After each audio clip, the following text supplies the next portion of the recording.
Everyone, मी वैभव आणि स्वागत आहे आपल्या यूट्यूब चॅनलमध्ये ज्याचं नाव आहे वैभव मोटो व्लॉग्स। तर आजचा व्हिडिओ हा खूप मस्त असणार आहे। तर आजचा व्हिडिओ असणार आहे आपल्या बाईकवरती मॉडिफिकेशनवरती, जी की इथं आहे। तर मॉडिफिकेशन हे खूप मस्त आहे, सगळ्यांना गरजेचे आहे। जे की टूरिंग करतात तर त्यांच्यासाठी मॉडिफिकेशन मस्त आहे। आणि जे की आहे टूरिंग विंडशील्ड। तर आता आपण हे टूरिंग विंडशील्ड हे मॉडिफिकेशन केले, तर ही विंडशील्ड बसवली आपण नवीन। आणि ही बाईक नेकेड असल्यामुळे याला का टूरिंग विंडशील्ड येत नाही, म्हणजे कोणतीच विंडशील्ड टूरिंग असं नाही, विंडशील्ड येतच नाही। आणि जर आपल्याला याच्यावरती लॉंग राईड करायची असेल तर ह्याला विंडशील्ड लावणं खूप गरजेचं होतं। कारण का टूरिंग म्हणजे काय, तुम्हाला खूप अंतर काटायचं असतं, पूर्ण करायचं असतं आपल्याला। नॉनस्टॉप काय किलोमीटर म्हणजे 100, 200, 300, 400 किलोमीटर काय असतील ते आपल्याला पूर्ण करावं लागतं। तर त्यासाठी आपल्याला फिजिकली आपण फिट पाहिजे, मेंटली फिट पाहिजे। पण फिजिकली फिट आहोत आपण तरीसुद्धा बाईकवरती पण मॅटर करतं। आता ही टूरिंग बाईक नसल्यामुळं ह्याच्यावरती समजा मी राईड करतो आहे आणि मी टूरिंग तर काय 60च्या 70च्या स्पीडनं करणार नाही आहे। मला तर मी असणार किंवा 80, 90, 100 काही स्पीडनं असेल। मग त्यासाठी मी जर याच्यावरनं राईड करतो आहे आणि मला खूप विंड ब्लास्ट लागणार, आणि विंड ब्लास्ट लागल्यामुळे मी लवकर थकणार, मला फटीग फील होणार। मग त्यासाठी विंडशील्ड खूप इम्पॉर्टंट आहे। जर माझ्या चेस्टलाच वारं लागलं नाही तर मी खूप लगेच दमणार नाही, आणि बाकी काय मी गेअरअप असणारच। तर त्यासाठी आपल्याला टूरिंग विंडशील्ड खूप गरजेचं आहे। आणि ह्याचं मी मॉडिफिकेशन केली आणि याचं इन्स्टॉलेशन व्हिडिओ मी पण बनवला आहे, तो मी आताच पूर्ण कंटिन्यू करेन। तर हे खूप गरजेचं आहे। आणि हे मी मागवले केपेज मोटो छत्रपती संभाजीनगर यांच्याकडून। तर त्यांचं इंस्टाग्रामवरती ते सेल करतात, तर त्याची लिंक मी डिस्क्रिप्शनमध्ये देईन। तर तुम्हाला कोणाला हवे असेल तर तुम्ही त्यांना DM करू शकता। आणि खूप छान असं प्रोडक्ट आहे। मी दुसरं पण बघितलेलं लुवियाचं, पण ते खूप एक्सपेन्सिव्ह जाते, त्यामुळं मी हेच घेतलं। तर आता बघूया आपण याचं इन्स्टॉलेशन व्हिडिओ।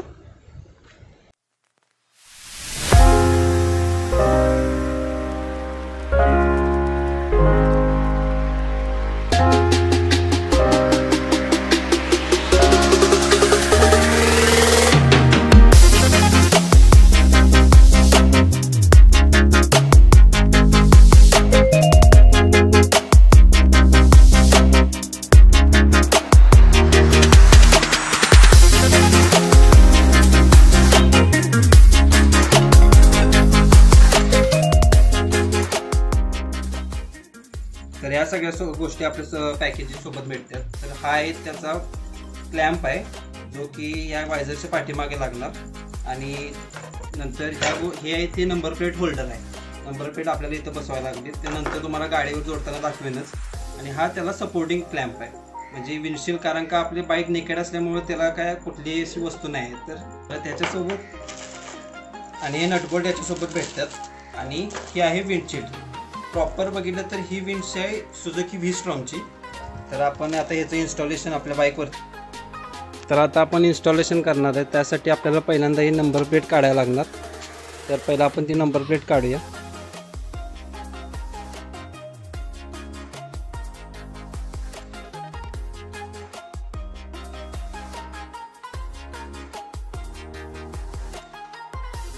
तर हे 2 क्लॅम्प आहेत जे की नंबर प्लेट होल्डर आहेत। तर आपल्याला ते इथे बसवायचे आहेत, तर आपल्याला त्यासाठी हा स्क्रू काढावा लागणार आहे। तर स्क्रू काढूया।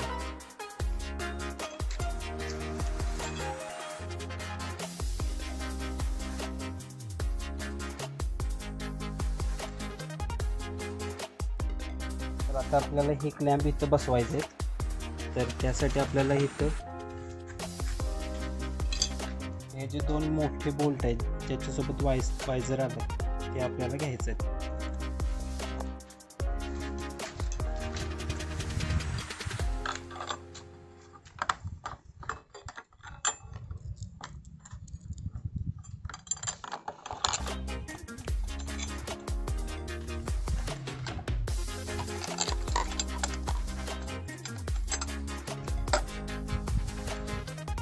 नंतर त्याच्यासोबत आपल्याला हा एक बोल्ट येतोय, तो आपल्याला नंबर प्लेटमधून पास करायचा आहे। तर हा त्याचा मेन क्लॅम्प आहे। तर आपल्याला तो पहिल्यांदा ह्याच्यावरती असा ओव्हरलॅप करून ठेवायचा आहे। आणि त्यानंतर ही जी नंबर प्लेटमधून आपण हा बोल्ट बाहेर काढला आहे तो अजून थ्रो आउट करायचा आहे। हे जे सपोर्टिंग क्लॅम्प आहे ह्याला आता आपल्याला यातले जे 4 स्क्रू आहेत छोटेवाले ते बसवायचे। त्यातले मी 2 बसवले आहेत, त्यामुळे आता हा बसून दाखवतो। तर आता लास्ट आहे आपली विंडशील्ड बसवूया. त्यासाठी आपल्याला इथे शिल्लक 4 मोठे नट बोल्ट राहिल्यात, तर ते आपण आता डायरेक्ट याच्यावर बसवूया. माझ्या हाईटनुसार वर्क होतो.